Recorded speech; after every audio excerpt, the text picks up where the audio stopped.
हिम्मत है तो नाम ले, मैं वरना ले देता हूँ आप लोगों को। आप लोग इतने नेक पार साहब बनते हैं यहाँ पे। मुझे नहीं पता। ये साजिद बशीर, ये जिसकी कॉपर क्या है, आई मीन कॉपर स्टोन, जिसकी वो रियल एस्टेट है, वो उसने सारी मनी लॉन्ड्रिंग की है उसकी। वो हर वक्त हर एक के साथ होता है। वो अलीमा के साथ पिछले 4 साल से है।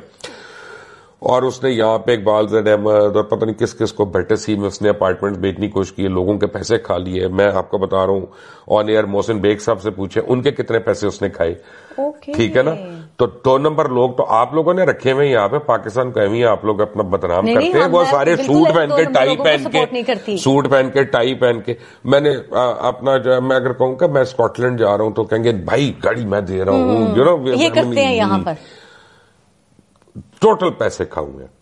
2 नंबरियां गायब हैं। कहाँ है इस वक्त? साजिद से कहना कि अपना यहाँ पे मुझे एक नया अकाउंट खोल के दिखाएगा। ओके, वो फिर बैन होगा ना। अब बहुत कुछ हो चुका है, ठीक है ना। बहुत कुछ हो चुका है। और ये अंडरग्राउंड रहते, पहले पीएमएलएन के साथ थे। ओके, सपोजिटली उस वक्त वो पहले ये कहता था जी मेरी तो रिश्तेदारी है अयाज सादिक से। मैंने अयाज सादिक साहब से पूछा, वो कहते हैं मैं तो जानता नहीं।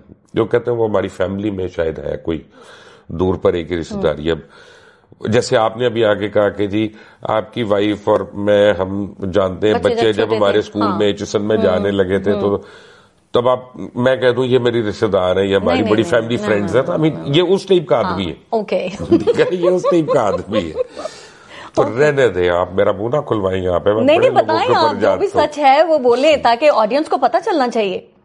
जाए अपना, आप आज जा रही है अफ्तारी पे बैरिस्टर राशिद के पास, तो बैरिस्टर राशिद से पूछेगा कि कॉपर स्टोन जो है वो कैसी 2 नंबर कंपनी है। अगर वो बोलेंगे तो मैं जरूर पूछूंगी। आप पूछेगा और रिकॉर्ड करके चलाइएगा, जरूर पूछ के। और अगर उसमें हिम्मत नहीं होगी ना तो मैं उसको कहलवाऊंगा उससे। ठीक है, फिर ये वादा रहा कि मैं उनसे जरूर पूछूंगी।